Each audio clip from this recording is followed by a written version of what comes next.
जिले की हर खबर सबसे पहले आप तक पहुंचाने का वादा, बस यही है एक इरादा। आज ही लगाए अपना पद्मेश डिजिटल सेटअप बॉक्स। नमस्कार, आप देख रहे हैं पद्मेश 24/7 तरुण रिनायत के साथ। चलिए न्यूज बुलेटिन की शुरुआत करते हैं हेडलाइंस से।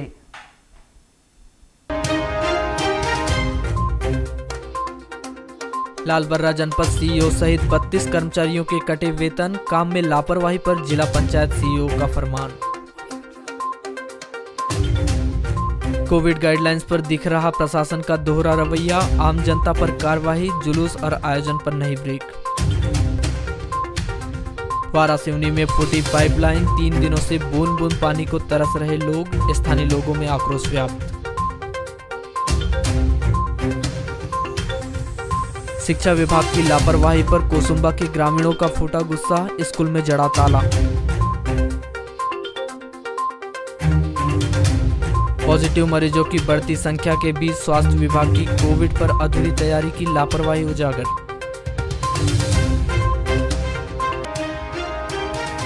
जिले में भी कोरोना की तीसरी लहर ने दस्तक दे दी है। कोरोना के केस लगातार सामने आते जा रहे हैं। अब तक जिले में कोरोना के संक्रमित मरीजों की संख्या 9 हो गई है। कोरोना पॉजिटिव मरीज की जानकारी सामने आते ही प्रशासन के द्वारा होम आइसोलेट करने की कार्रवाई प्रारंभ कर दी गई है। गुरुवार को नगर पालिका का अमला नगर के वार्ड नंबर 26 और 16 में पहुंचा और उनमें आए कोरोना पॉजिटिव मरीज के मकान व दुकान के सामने बैरिकेड्स लगाकर घरों में मौजूद लोगों को होम क्वारंटाइन किया गया। वार्ड नंबर 26 में पॉजिटिव आए व्यक्ति के घर के 7 लोगों को तथा वार्ड नंबर 16 में पॉजिटिव आए व्यक्ति के घर पर 4 लोगों को होम क्वारंटाइन किया गया है।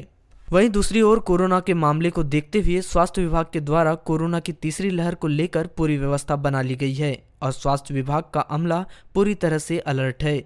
दूसरी लहर के समय जहां बालाघाट जिले में ऑक्सीजन के 150 बेड थे, वर्तमान में जिला अस्पताल, सिविल अस्पताल, सामुदायिक स्वास्थ्य केंद्र और प्राथमिक स्वास्थ्य केंद्र में कुल मिलाकर 800 ऑक्सीजन बेड हैं। इसके अलावा 15 बेड का आईसीयू बनकर तैयार है, जिसमें इलेक्ट्रिसिटी का काम बचा हुआ है। जल्द ही वह स्वास्थ्य विभाग को हैंडओवर हो जाएगा। वहीं 10 बेड का बच्चों का पीआईसी यूनिट भी बनकर तैयार है। केस हो गए हैं, जिसमें 4 केस कल मिले हैं। इसमें 2 लालबर्रा के केसेस हैं और 2 बालाघाट के केस हैं। और इनमें इनको हल्का सर्दी खांसी बुखार था और इस 2-3 दिन से इनको बीमारी थी, इसलिए इनकी जांच की गई थी और ये कोविड-19 के लिए पॉजिटिव पाए गए। इनको स्थिति सामान्य है, इसलिए होम आइसोलेशन में ही रख करके इनका उपचार किया जा रहा है। अभी कुल मिलाकर के 9 लोग हमारे यहाँ पे होम आइसोलेशन में हैं। इसमें कुछ की टेबल हिस्ट्री मिली है, कुछ की टेबल हिस्ट्री नहीं मिली है। वो लोग संभवतः कोई बाहर से आने वाले व्यक्ति से पीड़ित हुए होंगे।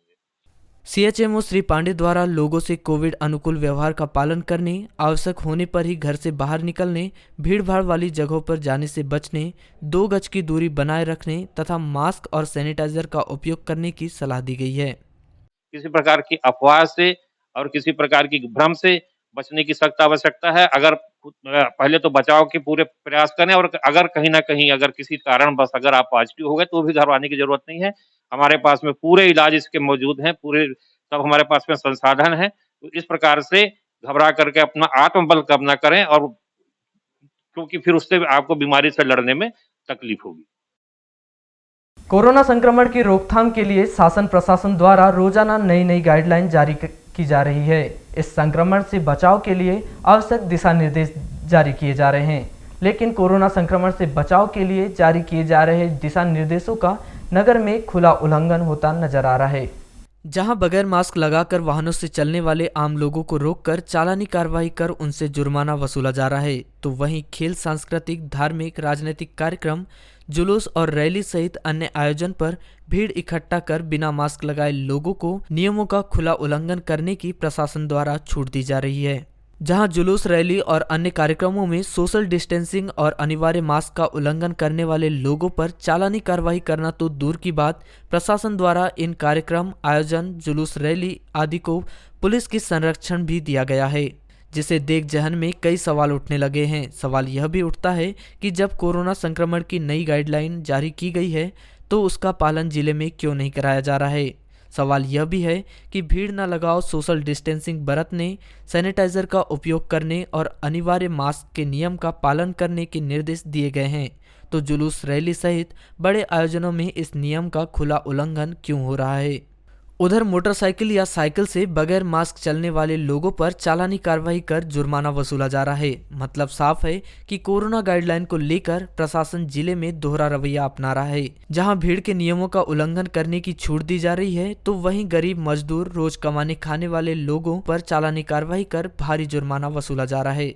नहीं, कोरोना का गाइडलाइन गवर्नमेंट से कल रात में ही आया है, लेकिन जिला दंडाधिकारी महोदय कलेक्टर साहब द्वारा आज नया गाइडलाइन जारी किया गया है। जो पूर्व के गाइडलाइन थे उसमें कुछ संशोधन करके कितना बजे तक कितना कर्फ्यू रहेगा, विवाह में कितने इकट्ठे हो सकते हैं, है ना, और कैसे कैसे व्यवस्था पूरा डिटेल में दिया है। आज पेपर में भी आ जाएगा, लेकिन नया पहले जो हो रहा था वो नहीं होगा आज के बाद। हट्टा थाना अंतर्गत गोंदिया रोड ग्राम चिखला के पास बीती रात अज्ञात वाहन की ठोकर से मोटरसाइकिल सवार एक व्यक्ति गंभीर रूप से घायल हो गया, जिसकी गोंदिया अस्पताल में उपचार के दौरान मौत हो गई। मृतक राजाराम पटले उम्र 62 वर्ष, ग्राम गोंगलई, थाना ग्रामीण बालाघाट निवासी है। जिला अस्पताल पुलिस ने इस व्यक्ति की लाश को पोस्टमार्टम करवाकर उसके परिजनों को सौंप दी है। प्राप्त जानकारी के अनुसार 5 जनवरी को राजाराम पटले कृषि उपज मंडी गोंगलई में अपनी धान बेची और घर आए थे। घर में आने के बाद रात करीब 10 बजे राजाराम पटले अपनी मोटरसाइकिल से ग्राम सालेटे का अपनी बेटी के घर जाने निकले थे। गोंदिया रोड ग्राम चिखला के पास अज्ञात वाहन ने राजाराम पटले की मोटरसाइकिल को टक्कर मारकर फरार हो गया। अज्ञात वाहन की जबरदस्त ठोकर से राजाराम पटले गंभीर रूप से घायल हो गए थे। सूचना मिलते ही परिवार के लोग पहुंचे और घायल राजाराम पटले को जिला अस्पताल बालाघाट लाकर भर्ती किया गया था। बेहतर उपचार हेतु राजाराम पटले को गोंदिया के किसी प्राइवेट अस्पताल में भर्ती किया गया था, किंतु वहां पर उपचार के दौरान राजाराम पटले की मौत हो गई। चूल्हे की आग से झुलसने से जिला अस्पताल में भर्ती 65 वर्षीय वृद्धा की उपचार के दौरान मौत हो गई। मृतिका कमलाबाई पति स्वर्गीय आमद के ग्राम खोड़ सिवनी, थाना हट्टा निवासी है।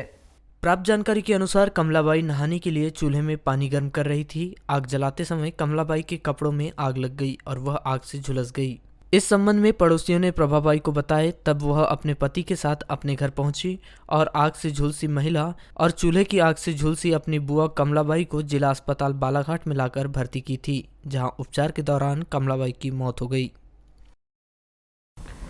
शिक्षा विभाग के अफसरों की लापरवाही से विकासखंड कटंगी अंतर्गत आने वाले शासकीय माध्यमिक शाला कोसुम्बा का डाइस कोड 2 सालों से राज्य शासन के एजुकेशन पोर्टल से गायब है, जिस कारण सरकारी स्कूल में अध्ययनरत करने वाले विद्यार्थियों को छात्रवृत्ति और मध्याह्न भोजन जैसी सुविधाओं से वंचित होना पड़ रहा है। इस समस्या को लेकर पालक शिक्षक संघ तथा ग्रामीण 2 साल में आयुक्त से पत्र व्यवहार और कलेक्टर तथा जिला शिक्षा अधिकारी से तक मुलाकात कर चुके हैं, किंतु समस्या का समाधान अभी तक नहीं हो पाया है, जिसके चलते गुरुवार 6 जनवरी को ग्रामीणों ने आक्रोशित होकर बच्चों के साथ स्कूल पहुंचकर स्कूल में तालाबंदी कर दी। जब शिक्षा विभाग के अफसरों को इसकी जानकारी मिली तो बीआरसी दर्पण गौतम संकुल प्राचार्य मौके पर पहुंचे और उन्होंने ग्रामीणों को समझाने की कोशिश की, परंतु ग्रामीणों ने इन अफसरों की एक न सुनी तथा स्कूल में ताला जड़ दिया। ग्रामीणों का कहना है कि जब तक समस्या का समाधान नहीं होता है तब तक स्कूल नहीं खुलेगा। क्षेत्र में पहली बार बच्चों की शिक्षा और सुविधाओं को लेकर ग्रामीण अभिभावक खुलकर सामने आ रहे हैं। प्रतिवर्ष की तरह इस वर्ष भी सिखों के 10वें गुरु श्री गुरु गोविंद सिंह जी महाराज का 355वां प्रकाश पर्व 9 जनवरी को जिले भर में हर्षोल्लास के साथ मनाया जाएगा, जिसकी शुरुआत 30 दिसंबर से नगर में की जा चुकी है। श्री गुरु गोविंद सिंह जी महाराज के 355वें प्रकाश वर्ष पर रोजाना ही विभिन्न कार्यक्रमों के आयोजन किए जा रहे हैं। इसी कड़ी में गुरुवार को गुरुद्वारे से नगर कीर्तन निकाला गया। समस्त सेवादार गुरुद्वारा प्रबंधन कमेटी के तत्वाधान में आयोजित इस नगर कीर्तन के दौरान विभिन्न कार्यक्रमों के आयोजन किए गए, जहाँ नगर में गुरुद्वारा से नगर कीर्तन के साथ एक झांकी निकाली गई, जो नगर के विभिन्न मार्गों का भ्रमण करते हुए पुनः गुरुद्वारा पहुंची, जहां नगर कीर्तन का समापन किया गया। श्री गुरु गोविंद सिंह जी महाराज के प्रकाश पर्व के अवसर पर निकाले गए नगर कीर्तन में सिमरन जगत का प्रदर्शन नगर कीर्तन प्रसाद सेवा आकर्षण का केंद्र बनी रही, जहां गुरुद्वारे में नगर कीर्तन का समापन कर विभिन्न कार्यक्रम संपन्न कराए गए। आपको बताएं कि नगर में श्री गुरु गोविंद सिंह जी महाराज के 355वें प्रकाश वर्ष की शुरुआत 30 दिसंबर 2021 से की गई है, जहां रोजाना ही विभिन्न कार्यक्रमों के आयोजन किए जा रहे हैं, जिसका सिलसिला नगर में 10 जनवरी तक चलता रहेगा।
वारासिवनी थाना क्षेत्र में आने वाले ग्राम माझापुर में इसी ग्राम के एक व्यक्ति ने अपने ऊपर मिट्टी का तेल डालकर स्वयं को आग लगा ली। आग से झुलसे व्यक्ति का नाम भाऊलाल सोनवाने, उम्र 52 वर्ष, को जिला अस्पताल बालाघाट में भर्ती किया गया है, जिसकी हालत गंभीर बताई गई है।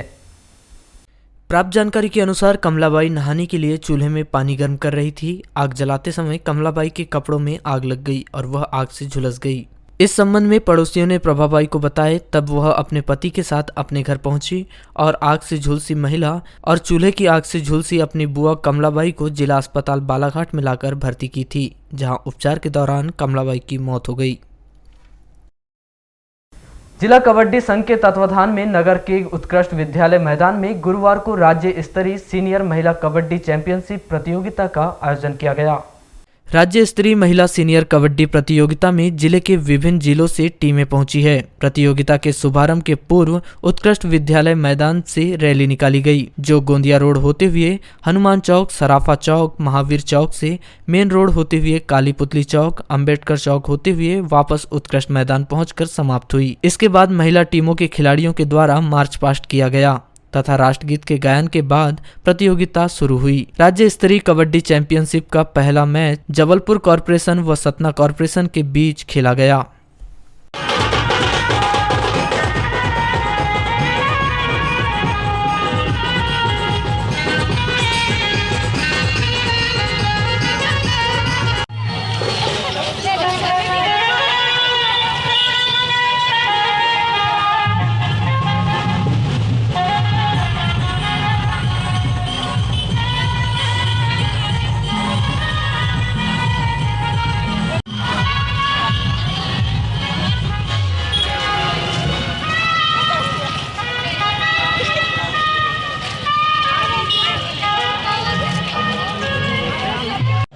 कार्यक्रम को आगे बढ़ाते हुए जैसा मुझे आदेश हुआ है, मैं निवेदन करूंगा सबसे पहले राष्ट्रगान यहां पर किया जाएगा और राष्ट्रगान की कार्रवाई के लिए मैं रामलीला जी आपसे अनुरोध करूंगा कि आप क्वेश्चन देंगे। Indore corporation A versus Shahdol, both captain please hurry up, आपके लिए लास्ट कॉल हरी अप, क्योंकि इसके बाद हमारी एक अर्जेंट मीटिंग है, इसलिए आपसे निवेदन है कृपया आप शीघ्रता करें। और हमारे अभी फाइनल ड्रा भी होने हैं, क्योंकि अभी कुछ टीमें और भी वजन के लिए रह गई है, उनके वजन होने के बाद में हमारा फाइनल ड्रा होगा, इसलिए आपसे निवेदन है कृपया आप शीघ्रता करें। Indore corporation A versus Shahdol district. जनपद पंचायत लालबर्रा के मुख्य कार्यपालन अधिकारी गौरीशंकर डहरिया सहित 32 कर्मचारियों के द्वारा कार्यों के प्रति लापरवाही बरतने से जिला पंचायत मुख्य कार्यपालन अधिकारी के द्वारा वेतन काटने के आदेश दिए गए हैं। जिला पंचायत सीईओ विवेक कुमार के द्वारा 27 दिसंबर एवं 29 दिसंबर को जनपद पंचायत लालबर्रा में पंचायत एवं ग्रामीण विकास विभाग के अंतर्गत संचालित विभिन्न योजनाओं की समीक्षा बैठक आयोजित कर योजना अंतर्गत योजनाओं की समीक्षा ली गई थी और इस बैठक में समीक्षा के दौरान कार्यों के प्रति लापरवाही बरतने, कम प्रगति होने, संतोषजनक जवाब नहीं दिए जाने तथा बैठक में पूर्व सूचना के अनुपस्थित रहने के चलते वेतन काटने की कार्रवाई की गई है, जिसमें लालबर्रा मुख्य कार्यपालन अधिकारी गौरीशंकर डहरिया का 10 दिन का वेतन, पंचायत समन्वयक अधिकारी का 2 दिन का वेतन, सहायक लेखा अधिकारी का 2 दिन का वेतन, 3 उपयंत्री का 2-2 दिन का वेतन एवं पंचायत सचिव व रोजगार सहायकों के भी वेतन काटे गए हैं। इस दौरान यह आंकड़ा कुल 58,977 रुपया तक पहुँच गया है। लालबर्रा मुख्य कार्यपालन अधिकारी गौरीशंकर डहरिया का 29,871 रुपये, इसी तरह पंचायत समन्वयक अधिकारी चंदन सिंह मरस्कोले का 4,969 रुपये, सहायक लेखा अधिकारी श्रीमती सविता भलावी का 1,335 रुपये, मनरेगा के 3 उपयंत्री का 7,728 रुपये, 12 पंचायत सचिव का 39,828 रुपये, 15 ग्रामीण रोजगार सहायकों का 12,000 रुपये, इस तरह से कुल 78,923 रुपये की वेतन राशि काटी जाएगी।